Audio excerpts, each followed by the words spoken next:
Welcome to VG updates YouTube channel. Telangana రాష్ట్ర వ్యాప్తంగా ఉన్నటువంటి ఆసరా పెన్షన్ లబ్ధిదారులకు అందరికీ నమస్కారం అండి. మన తెలంగాణలో ఉన్నటువంటి పెన్షన్ లబ్ధిదారులు ఎవరైతే ఉన్నారో పెన్షన్ లబ్ధిదారులకు మన తెలంగాణ రాష్ట్ర ప్రభుత్వం ఒక కొత్త శుభవార్తనైతే ప్రకటించడం అయితే జరిగింది. ఇక మరో 4 గంటల నుంచి 6 గంటల్లో రాష్ట్రంలో ఉన్నటువంటి అనేక రకమైన పెన్షన్ లబ్ధిదారుల బ్యాంక్ ఖాతాలలో రూ. 4,016, రూ. 6,016 ఆసరా చేయూత కొత్త పెన్షన్ డబ్బులను మన తెలంగాణ రాష్ట్ర ప్రభుత్వం విడుదల చేయబోతున్నట్లు సమాచారం. ఇక ఇప్పటివరకే సీఎం రేవంత్ రెడ్డి గారు ఎన్నికల హామీ మేనిఫెస్టోలో ఏదైతే హామీ ఇచ్చి 2 సంవత్సరాలు అయితే అయిపోతుంది. ఇక ఏదైతే ఇచ్చినటువంటి హామీని గుర్తు చేసుకున్నట్లయితే, మేము అధికారంలోకి వచ్చిన 100 రోజుల నుంచి తెలంగాణలో ఈ కొత్త పెన్షన్ డబ్బులనైతే పంపిణీ చేస్తామని హామీ అయితే ఇవ్వడం అయితే జరిగింది. ఇక తీరా ప్రభుత్వం అధికారంలోకి వచ్చి అధికారం చేపట్టి 2 సంవత్సరాలు అయిపోతున్నప్పటికీ ఎటువంటి కొత్త పెన్షన్ డబ్బులు రూ. 4,000 కానీ, రూ. 6,000 కానీ ఇప్పటివరకు అయితే జమ చేయలేదు. ఇక దీన్ని దృష్టిలో పెట్టుకొని రాష్ట్ర ప్రభుత్వం అనేక రకమైన సర్దుబాటు చేసుకొని నిధుల సర్దుబాటు, అదేవిధంగా నిధులు అనేది సమకూర్చుకొని ఈ కొత్త పెన్షన్ డబ్బులను పంపిణీ చేసేందుకు భారీ ఎత్తున కసరత్తులను అయితే మొదలు పెట్టనున్నారు. ఇక ఏదైతే జిహెచ్ఎంసీ ఎన్నికలు, అనేక రకమైన ఎన్నికలు ముంగడు ఉండడంతో మనకి ఇచ్చినటువంటి పథకాలు అయితే రిలీజ్ చేయడానికి అవకాశాలు అయితే ఉన్నాయి.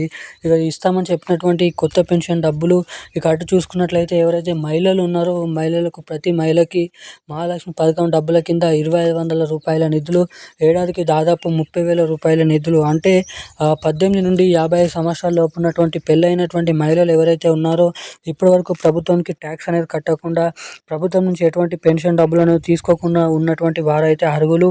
ఇక ఇటు ఎవరైతే మహాలక్ష్మి పథకం డబ్బుల కోసం, కొత్త పెన్షన్ డబ్బుల కోసం ఎదురు చూస్తున్నారో తప్పకుండా వీడియోని ఎక్కడ స్కిప్ చేయకుండా లాస్ట్ వరకు అయితే చూడండి. ఈ వీడియోలో మనమైతే పూర్తి స్థాయి సమాచారం అనేది తెలుసుకోవడానికి అయితే ప్రయత్నిద్దాము. ఇక వీడియోని చూస్తున్నటువంటి ప్రతి ఒక్కరు కూడా తప్పకుండా వీడియోని లైక్ చేయండి. తప్పకుండా మన ఛానల్ని అయితే సబ్స్క్రైబ్ చేసుకోండి. ఇప్పటివరకు వీడియో చూస్తూ కూడా వీడియోని లైక్ చేయకుండా, ఛానల్ని సబ్స్క్రైబ్ చేయకుండా ఎవరైనా వీడియోని చూస్తుంటే ఈ వీడియోని అయితే లైక్ చేయండి. ఎందుకంటే మీరు వీడియోని లైక్ చేయడం ద్వారా మీలాంటి ఎంతోమందికి వీడియో అనేది వెళ్తుంది. వీడియోని లైక్ చేసి మన ఛానల్ని సబ్స్క్రైబ్ చేసుకొని వీలైనంత మందికి ఈ వీడియోని అయితే షేర్ చేయండి. ఇక మనం అప్డేట్లకి వచ్చినట్లయితే, తెలంగాణ రాష్ట్ర వ్యాప్తంగా ఉన్నటువంటి పెన్షన్ లబ్ధిదారులు ఎవరైతే ఉన్నారో పెన్షన్ లబ్ధిదారులకు మన తెలంగాణ రాష్ట్ర ప్రభుత్వం ఒక కొత్త అప్డేట్ని అయితే విడుదల చేయడం అయితే జరిగింది. ఇక్కడ మీరు చూసుకున్నట్లయితే మన రాష్ట్రంలో ఎవరైతే రూ. 2,000 తీసుకుంటున్నారో వారందరికీ రూ. 4,000.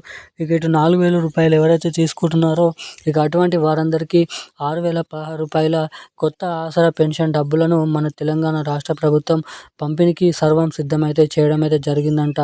ఇక ఎవరైతే ఆసరా పెన్షన్ లబ్ధిదారులు, అర్హత కలిగి ఉన్నటువంటి పెన్షన్ లబ్ధిదారులు ఎవరైతే ఉన్నారో ఇక అటువంటి పెన్షన్ లబ్ధిదారులకు మన తెలంగాణ రాష్ట్ర ప్రభుత్వం మనకి ఏదైతే చూసుకున్నట్లయితే న్యాయం చేకూర్చే విధంగా ప్రతి ఏడాదికి 12 నెలలలో ప్రతి నెల రూ. 2,016, రూ. 4,016 మనకైతే కొత్త పెన్షన్ డబ్బులను రాబోతున్నటువంటి మార్చి, ఏప్రిల్ నెలలోనైతే ఈ పెన్షన్ డబ్బులను అయితే పంపిణీ చేయబోతున్నట్లు సమాచారం.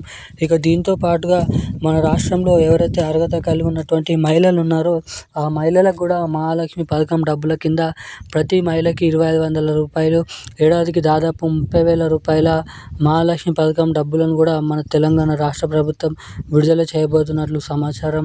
ఇక ఈ పెన్షన్ డబ్బులు, ఆ మహాలక్ష్మి పథకం డబ్బులు జమ చేసిన వెంటనే మీ బ్యాంక్ ఖాతాలలో జమ కావాలంటే తప్పకుండా ఈ పథకాలు రిలీజ్ కాకముందే మీరు ఏదైతే బ్యాంక్ అకౌంట్లు ఇవ్వాలనుకుంటున్నారో ఆ బ్యాంక్ అకౌంట్లకి కేవైసీ అప్డేట్స్, అదేవిధంగా ఎన్పిసిఐ లింక్ అప్డేట్స్ అనేది చేయించుకొని రెడీగానైతే ఉండండి.